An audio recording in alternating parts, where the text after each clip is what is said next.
Hello, ನನ್ನ ಹೆಸರು ಮೋಹನ್ ಅಂತೇಳಿ. Age 65 years.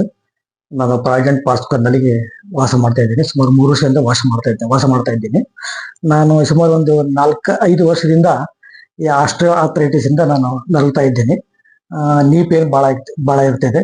ಆಮೇಲೆ ಅದ್ರ ಜೊತೆಗೆ ಸ್ವಲ್ಪ ಇಲ್ಲಿ ಬ್ಯಾಕ್ ಪೇನ್ ಕೂಡ ಇದೆ.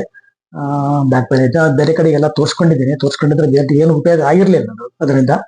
ಆ, ಆಮೇಲೆ ಇಲ್ಲಿ ನಮ್ಮ ಪ್ರಾವಿಡೆಂಟ್ ಪಾರ್ಕ್ನಲ್ಲಿ ಸ್ವಲ್ಪ ಜನ ಇಲ್ಲೆಲ್ಲ ಇದು ಮಾಡ್ತಾ ಇದ್ರು. ಆಮೇಲೆ ಅಭಿಜ್ಞಾನ ಅಂತೇಳಿ ಮೇಡಮ್ ಎಲ್ಲ ಅಭಿಲಕ್ಷ ಮೇಡಮ್ ಅಂತೇಳಿ ಇಲ್ಲೊಂದು ಕ್ಲಿನಿಕ್ ಓಪನ್ ಮಾಡಿದ್ರು. ಬಟ್ ನಮ್ಮ ಪ್ರಾವಿಡೆಂಟ್ ಪಾರ್ಕ್ನಲ್ಲಿ ಅವ್ರ ಬಗ್ಗೆ ಬಹಳ ಮಾತಾಡ್ತಾ ಇದ್ರು. ನಮ್ಮಲ್ಲಿ ಒಂದು ಗ್ರೂಪ್ ಇದೆ, ಏನಂತಂದ್ರೆ ಮೆಡಿಕಲ್ ಎಮರ್ಜೆನ್ಸಿ ಅಂತ ಒಂದು ಗ್ರೂಪ್ ಇದೆ. ಆ ಗ್ರೂಪ್ ನಲ್ಲಿ ಎಲ್ಲ ರಿವ್ಯೂಸ್ ಬರ್ತಾ ಇತ್ತು. ಅದನ್ನ ನೋಡ್ಕೊಂಡು ನಾನು ಇಲ್ಲಿ ಬಂದು ವಿಸಿಟ್ ಮಾಡಿದ್ದೆ. ಫಸ್ಟ್ ಟೈಮ್ ವಿಸಿಟ್ ಮಾಡಿದಾಗ ಮೇಡಮ್ ಅವ್ರನ್ನ ಕಂಡು ಹೇಳಿದೆ ನನ್ನ ಪ್ರಾಬ್ಲಮ್ ಏನಂತ ಹೇಳಿದೆ. ಜೊತೆಗೆ ನಾನು ಮೊದಲು ಕೂಡ ಪ್ರಾಬ್ಲಮ್ ಹೇಳಿದೆ ಅವರಿಗೆ. ಹೇಳಿದ್ಮೇಲೆ ಸ್ವಲ್ಪ ದಿವಸ ಆದ್ಮೇಲೆ ನಾನು ಬಂದಿರಿ ಟ್ರೀಟ್ಮೆಂಟ್ ತಗೊಳ್ತಾ ಇದ್ದೀನಿ. ನೀವೇನಿಗೆ ತಗೊಳ್ತಾ ಇದ್ದೀನಿ. ಡಾಕ್ಟರ್ ಇಲ್ಲಿ ಎಲ್ಲ ಫಿಸಿಯೋಥೆರಪಿಸ್ಟ್ ಡಾಕ್ಟರ್ಸ್ ಎಲ್ಲ ಒಳ್ಳೆ ಗುಡ್ ಕ್ವಾಲಿಫೈಡ್ ಇದ್ದಾರೆ, ಎಕ್ಸ್ಪೀರಿಯನ್ಸ್ ಇದ್ದಾರೆ. ನನಗೆ ಫಸ್ಟ್ ಡೇ ಬಂದಾಗ ಸ್ವಲ್ಪ ಏನೋ ಒಂದು ರೀತಿ ಹಿಂಜರಿಕೆ ಇತ್ತು, ಏನೋ ಕಡಿಮೆ ಆಗುತ್ತೋ ಇಲ್ಲೋ ಅಂತೇಳಿ.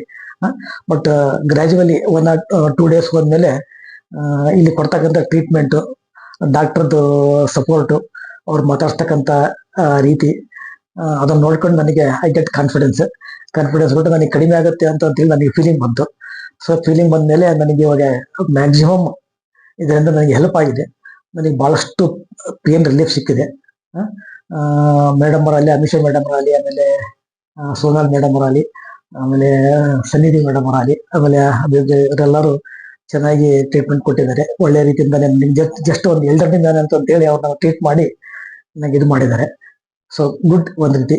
ನಾನು ಇನ್ನೊಂದು ಏನಪ್ಪಾ ಅಂತಂದ್ರೆ ಎಲ್ಲರಿಗೂ ರೆಕಮೆಂಡ್ ಮಾಡ್ತೀನಿ, ನಮ್ಮ ಪ್ರಾವಿಡೆಂಟ್ ಪಾರ್ಕ್ಸ್ ಇರತಕ್ಕಂಥ ಎಲ್ಲಾ ಒಂದು ಪೇಷಂಟ್ ಈ ಒಂದು ಏನೋ ಪ್ರಾಬ್ಲಮ್ ಇಂದ ನರಳ್ತಾ ಇದ್ದಾರೆ, ಅವರಿಗೆ ನಾನು ರಿಕ್ವೆಸ್ಟ್ ಮಾಡೋದೇನಂತಂದ್ರೆ ಇಲ್ಲಿ ಬಂದು ನೀವು ವಿಸಿಟ್ ಮಾಡಿ ಕನ್ಸಲ್ಟೇಷನ್ ಮಾಡ್ಕೊಂಡು ನಿಮಗೆ ಇರ್ತಕ್ಕಂಥ ಏನಾದ್ರೂ ಒಂದು ಪೇನ್ ಅದನ್ನ ಸ್ವಲ್ಪ ಅದರಿಂದ ನೀವು ರಿಲೀಫ್ ಪಡಿಬಹುದು ಅಂತ ಹೇಳಿ ನಾನು ಹೇಳ್ತೇನೆ.